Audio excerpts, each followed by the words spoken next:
एखन अपने सब सुन रहल छी एपी प्रोडक्शन के प्रस्तुति।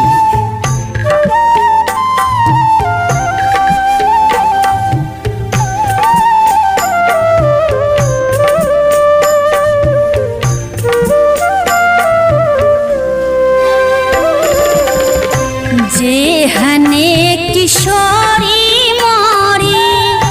तेहने किशोर है,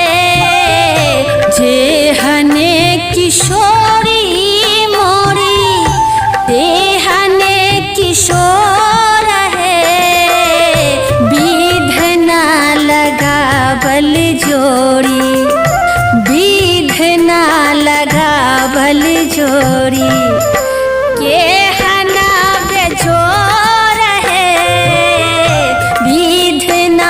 लगावल जोड़ी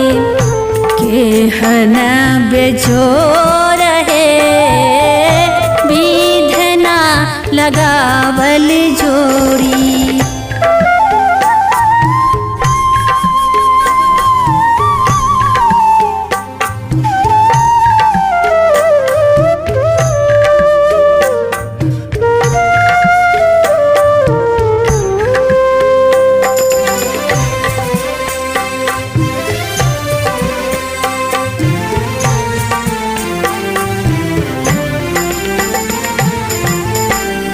श्यामल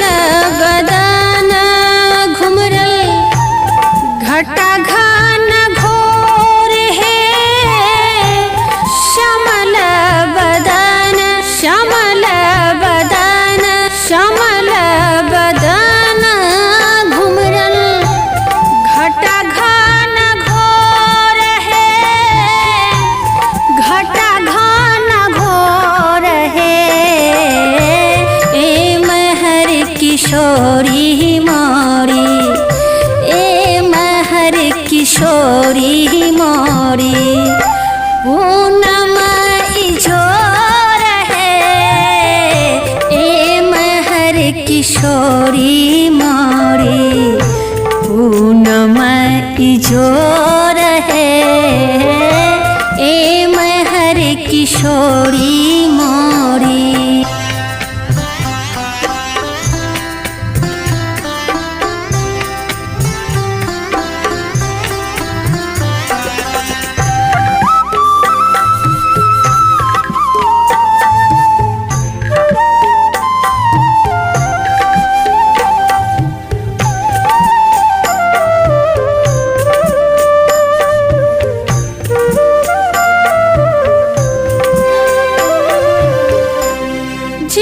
काल जोगी मुनि कलन जोग है, जिन काल जोगी जिन काल जोगी जिन काल जोगी मुनि कलन जोग है, कलन जोग है, से मोरा पाहुन से मोरा पाहुन राम चित छोर है, से मोरा पाहुन राम चित छोर है, से मोरा पाहुन।